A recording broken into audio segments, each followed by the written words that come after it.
What is going on, all you beautiful people out there? I hope y'all are fantastic. I am doing well, so I'll be honest with you. This is a bit of a take two. I opened the box not knowing what it was. I should have opened it on camera. So I am off work and everybody is asleep, so I may have to abruptly pause this if somebody decides to come out of the bedroom, because they're going to be followed by a slew of dogs. So if I have to jump cut, forgive me. But so yeah, I got this mystery package. I had no clue what was in it, so I just opened it randomly, and I'm finding out now that I just need to open everything on camera. So here's the box, but extremely excited about what's coming to the camera. And you've already read the description or the title or whatever, so you know it's here. The Piratech Kraken. And if you look, and if you don't know anything about these guys, so that's their logo. How cool is that? The eyes are knives. I mean, come on. Beautiful presentation with the box. I love the color. It's blue. I mean, come on. So let's crack into it. Pun intended. So the sleeve box. So you pull the sleeve, and at first you're greeted with the Piratech card, which, ooh, shiny. Great looking presentation again. You've got your logo and their catchphrase, set sail. And then you have a handwritten certificate. Again, so you've got the Kraken logo, welcome aboard, set sail to the unknown. This is the Kraken S90V in titanium, 3.22 inches. They are Rockwell hardness checking every single blade, at least on these first 200. I don't know if that's something they'll continue with doing. So I happen to know mine is number 14. Looks almost like a 6, but I know that's a 4. Assembled by Kay herself on the first day that they assembled them, on the 18th of October, 2023. So this is when their first batch, their very first batch. Mine took a little bit longer to get here than some other people's, but hey, I'm okay with that. It finally got here. So you can see I love the card stock that they used on this. I mean, it's the little things. Like this is, we're talking, if you guys don't know, this is a sub $300 knife. So we're talking $280. So you get your COA there. Then again, you're greeted right away again with the Piratech logo and branding on a little hank here, or whatever you want to call it. It's not really a hank, but, you know, chamois, whatever, cloth. Embossed there again with their logo. And then your spare hardware and spare Omega springs. Now, these are not normal Omega springs. These are Omega springs are actually made out of piano wire. So, interesting there. And then we're to the bottom. So the box, simple enough.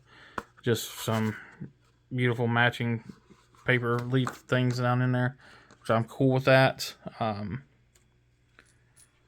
But then this beautiful leather or vinyl, I don't know. It could be leather, it could be vinyl. I'm pretty sure it's leather. Very soft, very supple. Nice little pouch, again, with their logo. Kind of reminds me a little bit of what Concept does, or Concept, however you want to say it. So there's the knife. We're going to set that aside. So here we go. First looks. So we're going to come up, take a look again at that logo. Just pan it around. So there is your first look at the milling process that they've done. That is perfectly smooth. I mean, you barely feel it, but otherwise it is. I mean, it's not sticking up.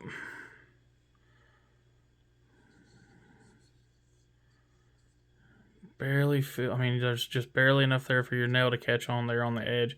And guys, I am seriously looking at every detail on this thing. Because, I mean, I know it'll stand up. Again, on this side, you've got your Kraken logo. Milled pocket clip. Pretty good retention on that. Oh, come on, focus. Okay, so let's take a look at the pocket clip. Okay, so there's, you know, again, I am just literally pouring over every single detail. So the only detail that I'm seeing here is where the pocket clip and the chamfering on the sides doesn't exactly match, but you really can't tell it at all. Like, that is crazy. Well, no, actually, you know what? It does. There's just it's kind of a double hump. So it goes there and it comes up and then goes down again. So that's my fault. I apologize. I misspoke. That is just absolutely gorgeous machining. And again, I'm not trying to find fault with the knife. Please, please, no, I'm not trying to find fault with the knife. But I am looking at every detail of it. Because it is a stunningly beautiful knife. So, alright. Let's take a look at the action. Or let's take a feel of the action, whatever. Oh, yeah. Yeah, that's nice. Alright, let's try index flick.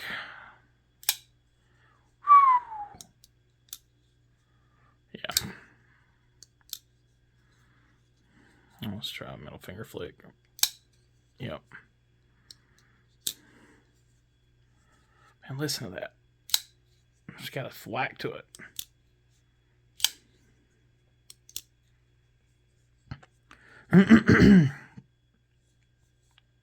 So I'm just taking my time and looking at it here. So first thing I'll tell you is the jimping, they knocked it out of the park with this jimping. That jimping is quite literally perfect. I mean, like, it literally comes right out to the end of my finger there. So, like, that is perfect for me. So if I was doing that, or if I really wanted to choke up, they've got the notch in the blade there for if you do really want to choke up and do those draw cuts. I mean, that is beautiful. So a little bit about it. So you've got S90V blade steel, again, titanium hardware. So this is, they're calling it a black bead blasted titanium. Excuse me. Just kind of going off of what they have on their specs. So that it's 120 grit quartz bead blasted, and then of course it is a stone washed finish on the blade. Let's get that in there. Beautiful, beautiful stone wash on that blade. And they kind of showed off some of the process of him polishing this stone wash afterwards, and it is just very meticulous work, hand polishing that. So the handles, you'll see, of course, there's no exposed hardware. The only thing you see is the lock and the blade and the pocket clip. I mean, that's it. There's no exposed hardware. So this uses a now patented, I'm very happy to say that. That makes me happy for those guys that they were able to get the patent set up for that. But it uses MagSnap technology for the handles. So what it is there are 3 really strong magnets in the scales. And if you also notice, just to kind of keep with the clean lines, there is 0 billboarding on the blade. The only thing you have that identifies this knife is right there. And that is amazing. And I know I'm bouncing all over the place. I'm excited. I can't stand it. Or I can't help it. So here on the blade, and I apologize, I'll have to get a light on it.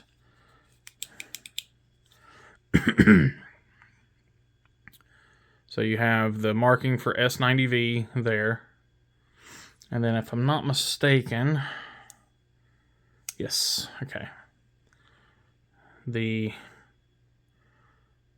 number 14 is there on the bottom side of the blade. So that is awesome that they went, you know, that hard on trying to make this a, you know, just a sleek knife.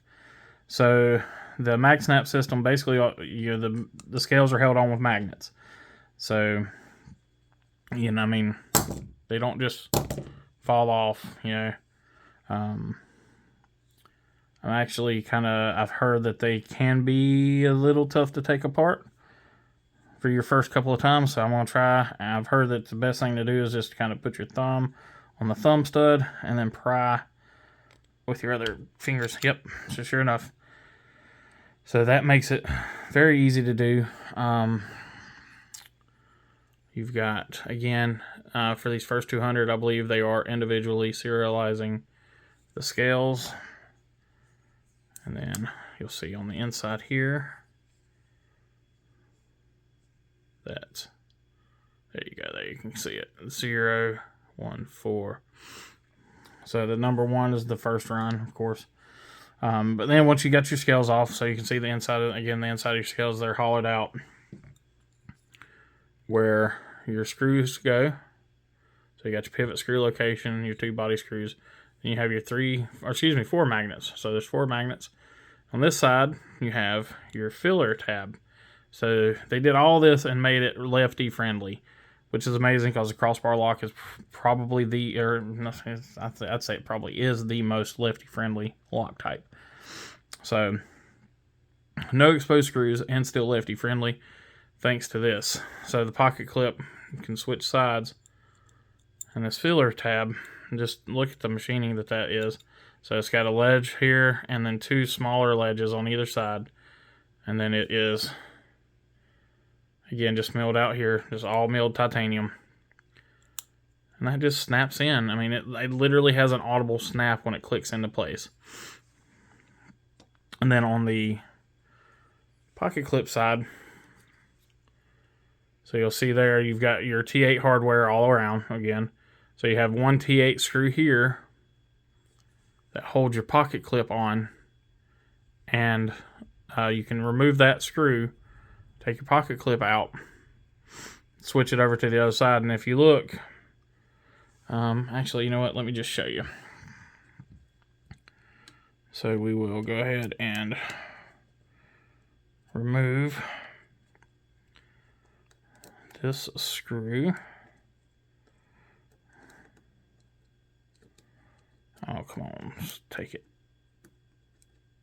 There it goes. Okay. And the pocket clip should just lift out. So you'll notice your pocket clip has 2 screw locations. So I'm going to go ahead and close the knife. And I'm going to apply that same technique, but just a little bit backwards here. So I'm just going to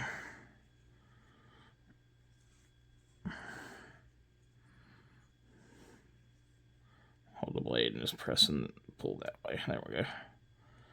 Yep, so this technique still works, even though the knife's disassembled, you just hold it the other way. So if you look, the liners are made differently. So you got one side has big hole on top, small hole on bottom. The other side has big hole on bottom, small hole on top. So that makes sense when you think about the fact that when you're putting the screw in on this side, you have to have the large hole for your driver to go through. This side, same way. You have to have the large hole for your driver to go through. That's why there's 2 screw holes in the clip, but only 1 screw. But now that we've got it apart, you can take a look at everything is super high polished. I mean, even in here, the attention to detail is just insane. I mean, just absolutely crazy. Not a ton of excess oil or anything like that. Like I would normally pull one of these knives apart just to go ahead and relube it and everything, clean it up from the factory stuff, but I don't think it needs it. Excuse me. So we're going to go ahead and put her all back together now. So you'll take, and what I've found too is it's easier to just put the bottom in and then put it there. Not what I found. This is my first time playing with it. What I've seen from other people. And so you can see there is some slight discoloration from where the pocket clip was.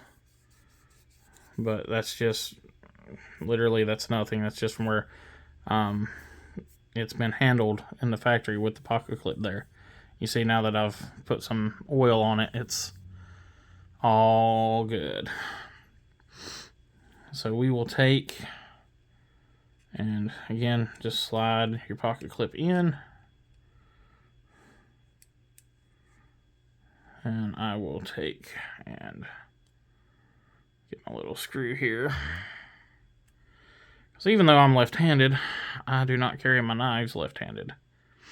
Never have, because as I've talked about before, when I originally started carrying knives, for the longest time, there was no such thing as a left-handed knife, or at least I'd never seen one, couldn't afford one, something. Because every knife I ever owned was right-handed only, so I had to learn how to carry a knife on my right side, just like I learned how to pew with my left-handed with right-handed guns, and now they've got all these ambidextrous things, and yeah, I don't have it. I've never been able to deal with that stuff. So, so after you put that, you put your screw in. Now, if you wanted to flip it around, you would just you would take your insert and put it on this, and so on and so forth. It's really it really is an ingenious system that is just well done. So you just line them up, and it snaps. It just snaps into place, and that is it. That's all she wrote. But one thing I've noticed is, with the piano wire, it's a stiffer pull than any other crossbar lock, and I've got crossbar locks. I've got tons of Kaiser crossbars. I've got Vosteed crossbars, several Vosteed crossbars. I've got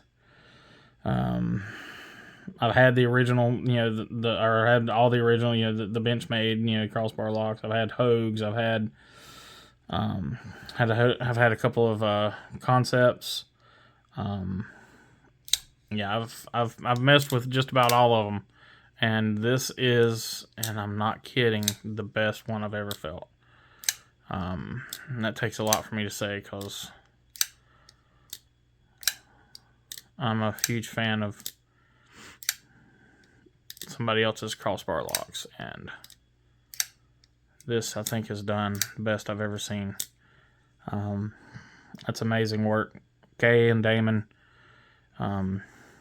you guys have just absolutely killed this. Just knocked it out of the park, 110%. There's just no ifs, ands, or buts about it. Just blown away. Having that much spring pressure and still being able to pull it back with one hand or one finger is great. With everything being so polished inside, and just, it's like there's zero friction there. It's crazy. You do get a little bit of kick whenever you pull the crossbar lock out. That reminds me a little bit of SOG. That's another one I've had a lot of, is the SOG XR series. Again, those are great. And this is just on another level. I'm trying to think of something else to say about it. I guess let's go into the specs. Let me get some stuff out of the way here, so I can get to my measuring tape. So I could just read it off of the web, but let's actually measure it out and make sure they're not lying to us. So, yep, closest makes no difference to 3 1/4. Cutting edge is right at it. Overall, right at 8 inches. No, excuse me, right at 7 3/4 inches. I was looking at it wrong. Right at 7 3/4. we will grab the scale here.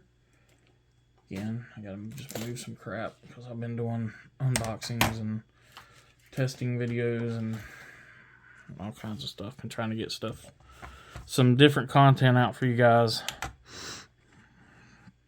All right, zeroed out. Let's close this bad boy. 4.2 ounces according to my scales. And let's see. Is that what they say it is on the website? Let's see if my scales are off.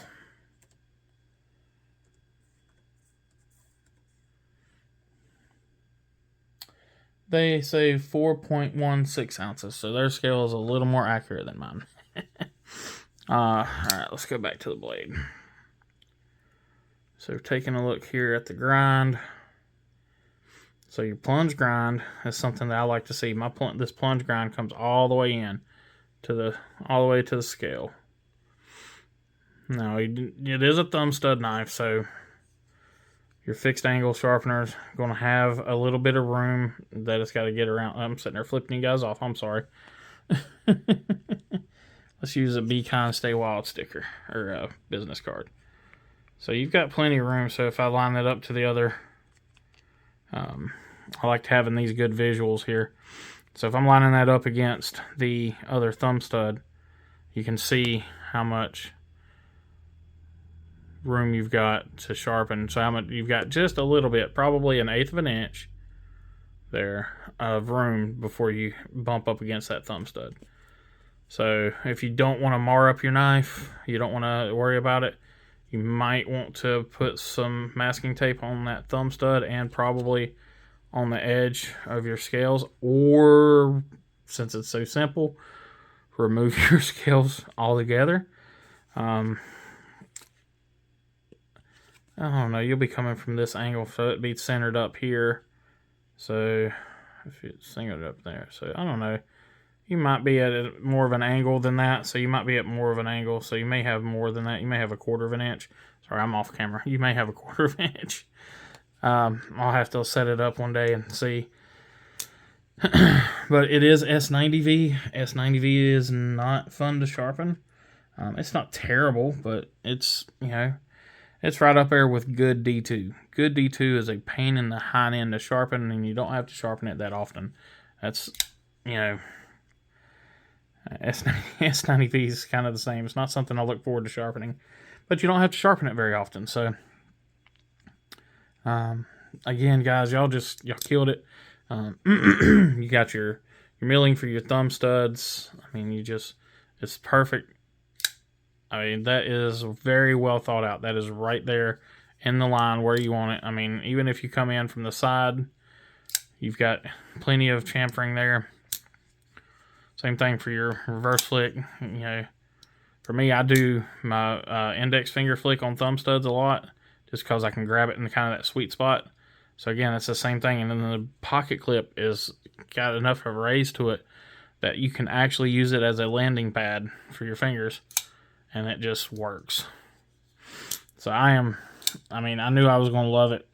I've been watching it since its inception, which a lot of us have. So I'm seeing something in the camera. So in the camera, this looks a little off, and I'll be honest with you, in certain lights it is, but it's all on how the light's reflecting, because these are different angles. So they're kind of, I don't know, it's hard to explain, but like when I look at it flat on and with my own eyes, I'm not seeing that difference in color. But when you're looking at it on the camera, this looks like it's like 2 or 3 shades lighter than the outside is. But again, when I'm looking at it dead on, I'm not seeing that. So I believe the camera's just playing tricks on us. Same thing I'm seeing here. It looks like there's a scuff right there. And again, I'm just catching stuff that's right there. It is. You can see it there. There's a difference in reflection in the light right there. But in person, I'm not seeing it when I'm looking dead on it. So the old camera's picking up stuff that the naked eye isn't. Great job on this, guys.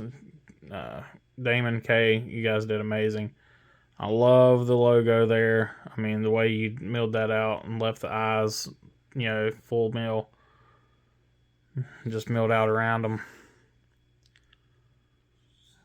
The way you did the studs there, they set out just proud of the scales.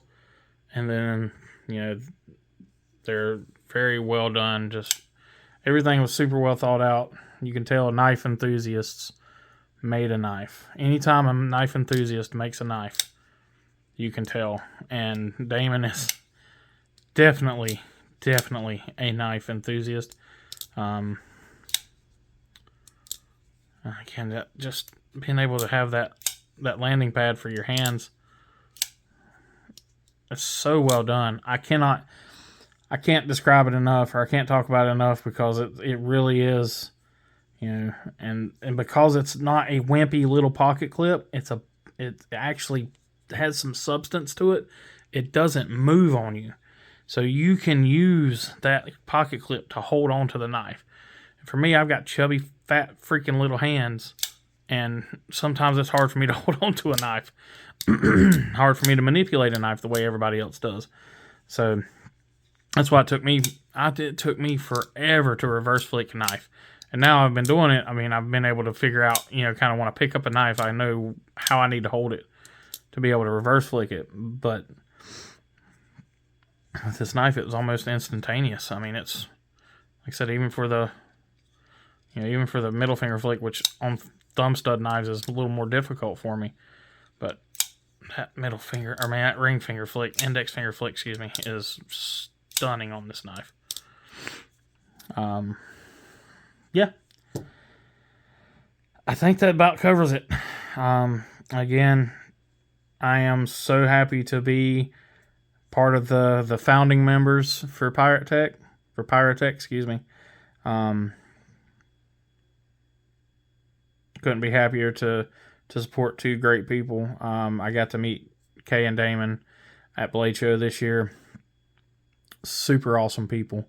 Kind of one of those things where I hate I didn't know them sooner, but glad to have been a part of this ride with Piratech from the beginning, and from their very first announcements, which I think they announced it on Bees Blades on one of the live streams, one of the hive streams, as he calls it. I think that's where they first announced it, and I was there, so that was great. But I forgot to do something for you guys. So, what do you want to do when you get a new knife? You want to make sure it's sharp, right? So, let's see here. Can we see everything? Can we get... I have enough faith. Let's find out. Yeah. I say she's sharp. But, some people say that ain't good enough. So let's see. I can tell when shaving it is a little bit of a toothy edge. It's not like a polished edge, but